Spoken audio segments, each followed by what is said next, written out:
Thank you for joining us today. My name is Wella, and for today's video, I'm gonna take you to a tour around one of Demeterland's biggest house models. And this one is the Clarissa.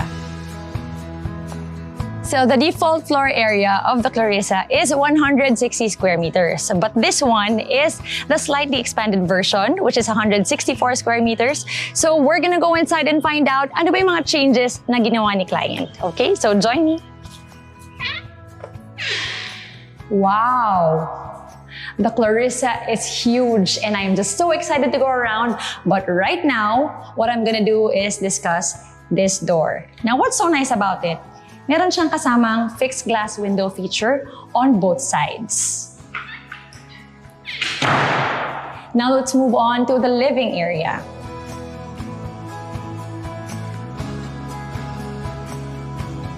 So off the bat, you will see we have wide series switches. Yan. Easy access siya, so when you enter, madali siyang pindutin. You don't have to fumble in the dark. And then, since this is our layout, we can put a two-seater sofa right here. And if you notice, we also have a telephone outlet right here. So this is where I would put my side table and also my telephone, if you still use landline. If not, you can use it for your internet connection. Now, notice the tiles. I just have to mention that this is not part of the default package. This is an upgrade, so it's really, really nice. You can also do that. And now let's move on to this wall naman. If you notice, we have our sockets and our provision for the cable connection. Now, this wall is expansive, okay? So I can imagine putting a 60-inch TV right here and hindi pa rin kayo malulula. It's gonna be very nice. Now, for me, I would put an accent wall right at the center, but that's me. And then let's move on to our ceiling. Okay, so all the houses of Demeterland are equipped with Cove ceiling, but right now we haven't put the fixture yet because that is totally client preference. But mind you, all the pin lights are included. Now let's move on to the dining area.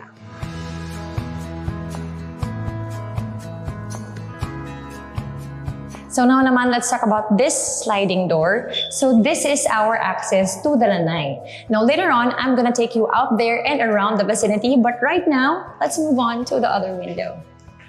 So if you notice, ang laki niya, it makes all the natural sun come in, and I just love, love, love that. Now, as for the ceiling, now, this is a bit different. This is a drop ceiling as opposed to the Cove ceiling we had in the living area.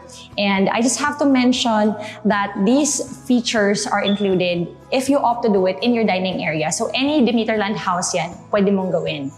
And again, we did not put the lighting fixture yet because that is totally up to the client. But all the pin lights are included.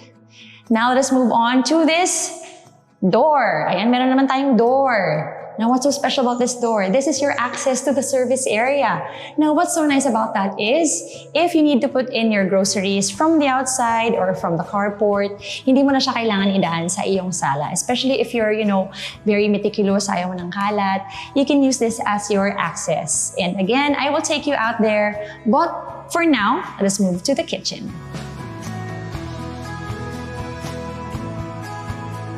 And since the Clarissa is huge, syempre, huge din ang ating kitchen. And what I love about this is that ang dami niyang storage space. And notice also, all the cabinets are handleless. This is again another special feature, added feature by the client kasi ayaw niya yung may handle. Yan. So, ang dami nating pwedeng ilagay. This can be your pantry. You can put in all your food, chips, whatsoever you want to put there. Plates, totally up to you. Here naman, since meron tayong socket, this is where you will put your microwave, your rice cooker, your toaster. And then bottom, normally this is where I put my pans. I'm gonna show you inside because, ayan, pati yung inside, naka-tiles. How amazing is that, diba? Lahat yan naka-tiles. Very, very nice. Okay, so this is where you put your range hood and your oven. So, meron na rin siyang socket for easy access. Again, expansive space. Here, I would normally put my plates, drying rack. Tapos, ang dami rin nating storage. Yan. And flexi ang ating faucet. This is part of the default package. Ayan, very modern kind of faucet and malalim siya. So actually marami kang pwedeng hugasan at one time. And window. Yan, para meron tayong natural sun coming in while you're washing the dishes. More storage. O, diba? Yung Clarissa, it's all about storage. I love it. Kasi marami akong gamit. Ayan. Now, this is where naman you will put your fridge. Meron rin tayong socket right here. So, you know, I'm very maarte about yung mga cables na nakalabas. So, I love that the sockets are right here. Now, let's move on to this panel board. Now, what's so special about these panel boards? Because ako din nagtataka ako, ano bang special? Bakit siya divided into 3? Okay, so what's nice about it now is that if you should have anything, you know, service maintenance on the first floor, pwede mong patayin all the switches on the first floor. At least may kuryente ka pa rin on the second floor. Also, ang maganda pa dito is naka-subdivide na yung mga breakers per area and per room. So what does that mean? Ibig sabihin nun, if meron kang appliance na mag-short, you know, that happened to me in the past, hindi sila lahat sama-sama. Isang area lang yung maapektuhan. O diba? You know, honestly, I did not know that until today and I love, love, love that information. Let's move on naman to the first toilet and bath. There. So all of these are included in the default package. Actually, the default package includes an accent wall. But our client now, who owns this house, she opted out of the accent wall kasi gusto niya mas class and mas plain lang siya. So it's right here. Ayan. So there you have it for our toilet and bath at the ground floor. And now let's go to the guest bedroom. Wow, for a guest bedroom, this is actually pretty big.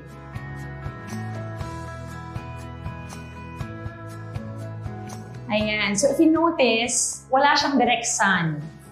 Okay? Now, what is nice about that is that this is actually the coolest part of the house. Sarap dito, sarap tumambay. So, wala rin siyang kasamang built-in cabinet. And what it does is, it gives this room the flexibility to be an office, to be a bedroom, to be a study, to be a storage area. Totally up to you. And we also have our windows right here. Still huge, still expansive, you know, just put nice blinds, curtains, whatnots. And this room should look really, really nice already. And as per safety compliance, all of our bedrooms come equipped with smoke detectors. So now let us move on outside. This is our guest bedroom once again. And now let us move on to what the client has done as per expansion. So like I mentioned earlier, the default Clarissa comes with a floor area of 160 square meters. But this one, 164. So hanapin natin, nasan yung extra 4 square meters na yun. So here it is. We moved the stairs to the side. So it gave our living area that added space. And I love it. Kasi what I would do is I will put like a console table over here or over here, you know, picture frames, flower vase, and we are good to go. It also made our storage area right here, great use of space, a bit bigger. So naka-tiles din yung loob. Perfect. So with the added 4 square meters, we were able to customize the stair layout. And what it did was that it emphasized our signature corner window, which is now situated on a high ceiling. Ayan, so very emphasized ang high ceiling natin. And notice also na naka-drop din siya. Ang class lang talaga kasi I can imagine, you know, putting a chandelier there. Ang grand na ng ating entrance. I love it. Now join me as we go up.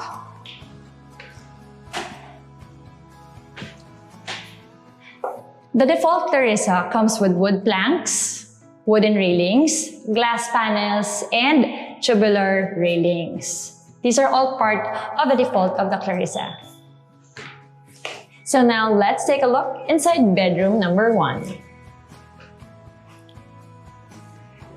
It's actually quite big, bedroom number 1. And this one, let's talk about the basic features of the default Clarissa. So part of the default is the tiles. So naka-wood design na siya. Kasama na siya sa basic, so no added cost. You can also change it up. That's totally up to you. Now, let's talk about the layout.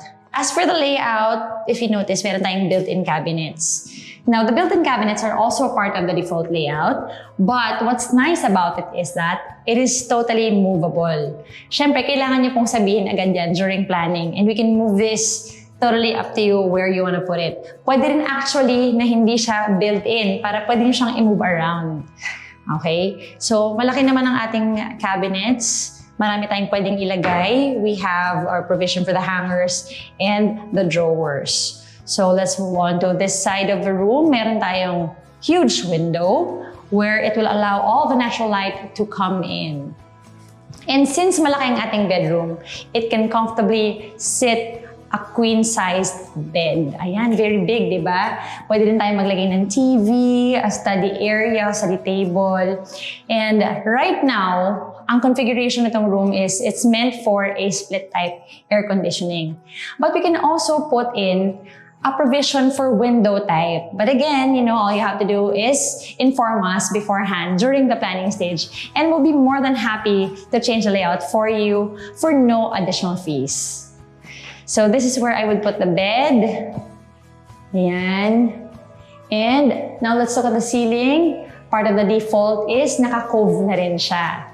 All the pin lights are already included. Fixtures, totally up to you. You can buy and put in whatever you like. Ayan, meron na rin tayong mga provision for the sockets. Marami siya actually kasi, lahat ng tao ngayon may mga gadgets, may mga device. So, very important ang placement ng mga sockets. Alright, so this is bedroom number 1. I will take you naman to bedroom number 2. So, this is bedroom number 2. So much like in bedroom number 1, the size is very similar. Kasya rin dito ang queen-size bed. Meron din siyang provision ng built-in cabinets kasama sa default package. Also, pwede rin siyang movable, pwede na siyang ilipat. Basta, we have to inform. Planning stage pa lang, kailangan alam na natin yan. Malaki rin siya, same size actually. Yan, we also have our chest drawer. For me, the only difference that I noticed between bedroom number 1 and bedroom number 2 is that this one, walang direct sunlight access. So, to be completely honest, ito yung coolest part of the house. And this is the room I will choose for myself. Ayan. So, we can put in here the window type aircon if you are the window type aircon kind of person. But right now, the configuration of this room is for split type. Okay. And to my right, we have our window. Ayan. I love the windows. Meron tayong awning. And for safety purposes, nilagay namin siya sa second level. Ayan. Try natin i-open. Okay. Right now, the cool wind is coming in. I love it. But syempre, to make this room a little bit cozier, let's put mga blinds or curtains right here. So this is where I would put the bed. Naka-cove lighting na rin siya, naka-cove ceiling. Pin lights are already included, and meron din tayong smoke detectors. So that is it for bedroom number 2. Now let us move on to bedroom number 3. But before we do that, let's look at the common toilet and bath. So this is the common toilet and bath. This is accessible for both bedrooms 1 and 2. So this one, actually, the default package comes with an accent wall. But like I said earlier, our client for this one opted for a simpler design. Yan, medyo minimalist kasi siya, so ayaw niya ng accent wall. But the accent wall is kasama na sa default package with no additional price. So it's very spacious. All you have to do is maybe add an enclosure. Ang ganda rin ng shower fixture natin, also part of the default package. I love it. That is our common toilet and bath. Ngayon naman, I'm so excited to see what the master's bedroom has to offer. Ano bang special sa Clarissa? Let's go!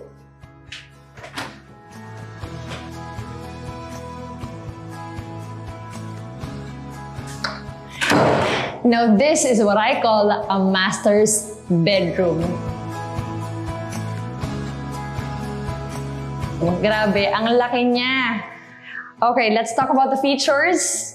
Meron din tayong cable provision here. So if you want to put your TV here, pwedeng-pwede. Kasya rin ng 60-inch TV. That's how big I would go. And meron tayong windows over here. Meron din siyang awning. Nilagay din namin sa second level, for safety reasons. So walang masushoot dyan na anything. Very delikado kasi yun. Alright, and meron tayong mga wide series switches over here. And of course, our sliding door access to the balcony. Later on, I'll take you there, but right now, let's move around the room. And again, meron tayong isa pang window over here. Because Demeterland is all about perfect lighting, natural sun. Di ba nakakaaliwalas ng room? Kung meron akong room and blinds, iakyat ko lang yan every morning. And that would be absolutely lovely for me. Meron pa po tayo ulit na isa pang window over here. And, okay, I failed to mention, meron tayo ditong provision for our landline. Should you have a landline or should you use it pa? If not, you can use it for your internet connection. Put side table here and there. Grabe, I can imagine making this room into, very hotel-like feel. So this one can comfortably fit a king-size bed. Ganun siya kalaki. And the room will still look spacious. As for myself, I would put a nice painting over here for that homier feel. And, okay, my heart, a walk-in closet. I am so excited to see na meron siyang walk-in closet. Siyempre, yung walk-in closet natin, meron din kasamang built-in cabinets. Now, I would not put this anywhere else. For me, this spot is perfect. This is where exactly I would want it to be. And it's slightly bigger, yung storage area niya for the hangers. And mas marami din siyang chest drawers. Ayan, so we have here our wide series switch. Siyempre, you may want to see what you look like and the clothes that you choose for yourself, right? And meron din siyang provision for the light fixture, pero syempre wala pa rin siya hanggang ngayon. Nalagyan niya ni client ng super gandang light, I am sure.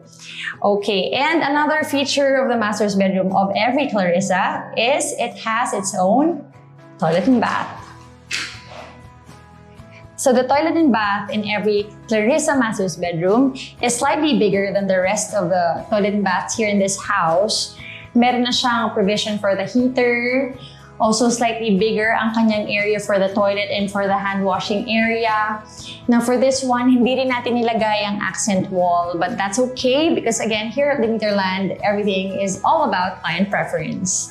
So mag-a-add na lang tayo ng mirror, towel racks, and enclosure. Now the enclosure is not yet included, but this is something that you can request upon planning stage and we'd be happy to install it for you for additional cost. Alright, so moving on, let us now go to the balcony.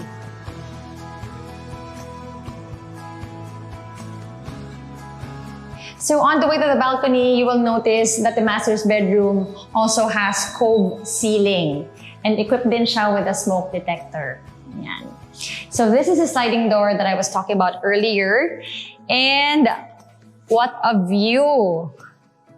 Now, I don't know what it is about balconies that I love so much, pero ang hilig ko talaga sa mga ganitong feel. I don't know, maybe it's the view, it's the wind, or, I'm a sucker for tiles, and I just love the tiles here. It's monochromatic, and geometric shapes. The sharp lines adds to the class of this unit talaga. Amazing. And, if you're a plantito or plantita, you can put your plants here, maybe a nice chair, wicker chair. And if you have pets also, this would be a nice place for them to hang out. And the balcony, you can actually extend it. So if you notice, meron tayo ditong nakaabang already. You can extend it up to that part. Para syempre, bigger yung shaded area natin downstairs and also bigger ang ating balcony. Alright, so that's it for the second floor. Now, I am so excited to take you around the vicinity of the Clarissa. This is the landscape area. Now, this area will be fitted with frog grass upon turnover. Ayan. So this area you can also keep as gravel. So right now, let's move on to this side. Follow me. So this is another walkway to go around the house. So very spacious pa rin siya. We can move around freely, walang problem. And this will take you directly to the carport, which is where we're headed right now. This is where the access walkway leads. Ayan, directly to the service area. Meron tayong washroom, wash area dyan, provision for a washing machine. And since malaki yung space natin, that can also serve as your dirty kitchen. Marami talaga tayong pwedeng ilagay dyan. And what's also perfect about this area is directly connected siya to the carport. So if you have groceries, pinamalengke, you can put it there. And the carport is also huge since the house is huge. This is a 2-car carport. Dalawa pong sasakyan na kasya. And on top of that, we can also fit it with, a mini play set for our kids, maybe some outdoor sports stuff like bikes, skateboards. Again, totally up to you. Also, another great feature is, subject for approval by the subdivision, you can also cover this up. So, pwede natin i-extend yung kisame para nako-cover din yung carport natin. So, at least when it rains, or if you want to have a party, you can throw it right here. And it will be really nice and absolutely perfect for that, if you're into that. Now, as I mentioned earlier, meron tayo dito nga door which leads directly to the house. But this way, you won't have to go to the living area. If you have stuff to bring in, diretso na natin siya sa kitchen. Hindi na natin magagambala yung mga tao, or if you have guests right there, we won't be a bother to them anymore. So this is a really nice feature of the Clarissa. So now let's move around the house. This is the lanai. And this one has 3 access points. Main gate, carport, and from the inside, dining area. And what's so nice about it is, I can only imagine, putting frog grass here, maybe a bit of landscaping, coffee table, and 2 chairs, and this will be the perfect spot for you to have your morning coffee. Of course, as you bask under the morning sun. Lovely, absolutely lovely. So soon you will recognize that what these 3 stripes mean is this is the signature 3 stripes of every Demeterland house. And for added elegance, meron tayong slats here and there. Ayan, meron tayong grooves. For the Clarissa, it's brown and gray. And what I like about this is it adds elegance to every Clarissa house. After all, the Clarissa is under the Elegant series of Demeterland.